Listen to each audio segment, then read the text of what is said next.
시청자 여러분 안녕하십니까? 데일리 아시아입니다. 첫 소식입니다. 엔비디아 젠슨 황 CEO는 오늘 미국 정부가 엔비디아 H20 칩의 중국 판매를 승인했다고 밝혔습니다. 젠슨 황 CEO는 중국 중앙TV와의 인터뷰에서 이제 중국 시장에 H20을 판매할 것이라며 기쁘게 생각한다고 말했습니다. 그러면서 RTX 프로라는 새로운 그래픽 카드를 출시하기로 했다며 컴퓨터 그래픽과 디지털 트윈, AI를 전용으로 설계돼 매우 중요하다고 덧붙였습니다. 로이터 통신은 RTX 프로는 현재 미국 정부의 수출 규제를 완전히 준수하는 사양의 중국 전용으로 설계됐다고 전했습니다. 엔비디아는 H100보다 저사양의 중국 전용 AI 칩 H20을 공급했는데 트럼프 정부가 안보를 이유로 H20 수출을 막자 젠슨 황 CEO는 여러 차례 불만을 드러내기도 했는데요. 엔비디아 전체 매출의 13%가 중국에서 발생하기 때문입니다. 실제로 엔비디아는 H20 수출 제한 조치로 회계년도 1분기에 55억 달러, 우리 돈 7조 8천억 원의 손실이 예상된다고 밝혔습니다. 엔비디아의 중국 수출길이 다시 열린 배경으로 젠슨 황 CEO가 중국을 방문하기 직전 트럼프 대통령과 비공개 회동한 점이 꼽히고 있습니다. 황 CEO는 수출 규제가 미국의 이익이 안 된다는 점을 거듭 강조하자 그 미국 제조 부흥이 지상 목표인 트럼프 대통령이 그의 의견을 수용한 것으로 보입니다. 최근 미중 2차 무역 협상에서 중국은 히토류 수출 제한의 6개월 일시 해제를, 미국은 기술 수출 제한을 완화하는 데 합의한 이후에 실질적인 이행 여부는 확인되지 않고 있는데요. 트럼프 대통령은 중국이 가장 필요로 하는 H20 수출 카드로 시진핑 주석에게 먼저 손을 내민 겁니다. 중국은 미국과의 AI 기술 패권 경쟁에서 살아남기 위해 엔비디아 칩이 꼭 필요한 상황인데요. 화웨이 어센드 칩으로 대체하려고 했지만 엔비디아 칩보다 성능이 뒤떨어지기 때문입니다. 트럼프 대통령은 또 중국의 히토류 수출 통제를 전면 해제하라고 압박한 셈입니다. 전 세계 히토류 생산 70%, 정제 가공의 90%를 차지하는 중국이 히토류 수출을 제한하자 지난 5월 미국 포드 자동차와 로키드 마틴은 생산 차질을 빚기도 했는데요. 중국은 6월 히토류 수출량이 7,742톤으로 지난해 6월보다 60.3% 급증했는데요.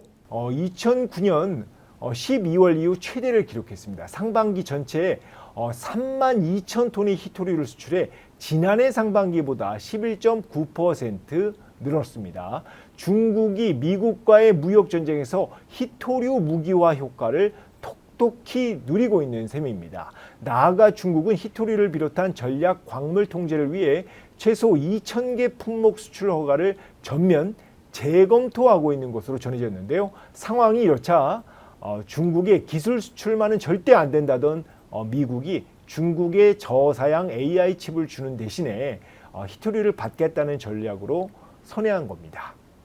이날 뉴욕 증시에서 하락 마감한 엔비디아 주가는 H20 수출 판매 소식에 시간외에서 급등세를 보이고 있는데요. 또 엔비디아 H20의 HBM, 고대역폭 메모리를 공급하는 삼성전자도 수혜가 점쳐지며 국내 증시에서 하락 출발했다가 상승 마감했습니다.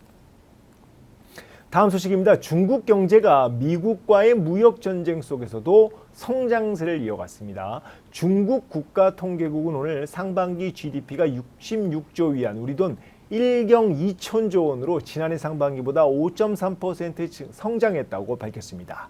분기별로 1분기의 경우 5.4%, 2분기 5.2%로 각각 집계됐는데요. 2분기 성장률의 경우 시장 예상치 5.1%를 상회하는 수준입니다.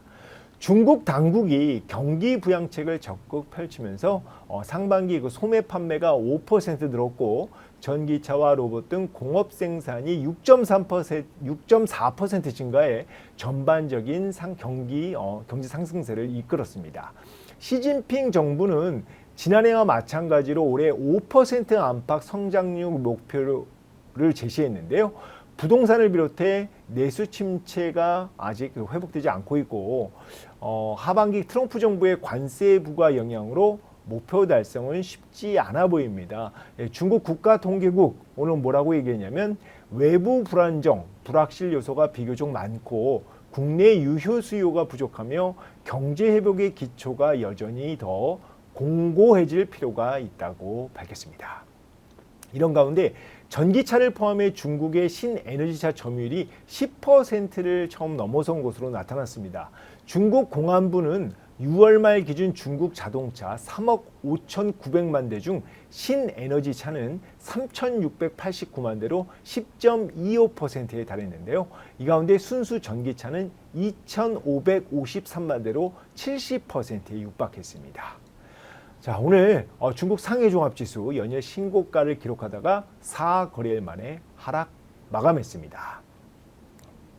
다음 소식입니다. 대만 당국이 미국발 관세 리스크 등을 고려해 주식시장 등 금융시장의 안정을 위한 최대 23조 원 규모의 국가금융안정기금을 계속 투입하기로 결정했습니다.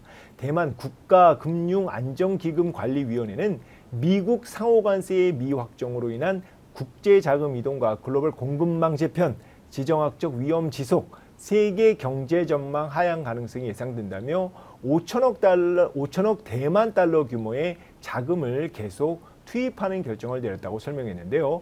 지난 4월 8일 자금 투입을 승인한 다음 날 이제 9일부터 지난달 30일까지 57거래일 동안 77억 대만 달러를 투입했는데요. 기금은 지난달 말까지 보유한 주식이 88억 8,400만 대만 달러로 장부상 이익이 11억 8,400만 대만 달러로 집계됐습니다. 대만 금융안정기금은 지난 2000년 처음 투입한 이후에 9차례 시장 개입을 의결한 바 있습니다. 오늘 대만 가권지수는 증안기금 투입 소식에 상승 마감했습니다. 데일리아시아 오늘 준비한 거는 여기까지입니다. 지금까지 시청해 주셔서 감사합니다.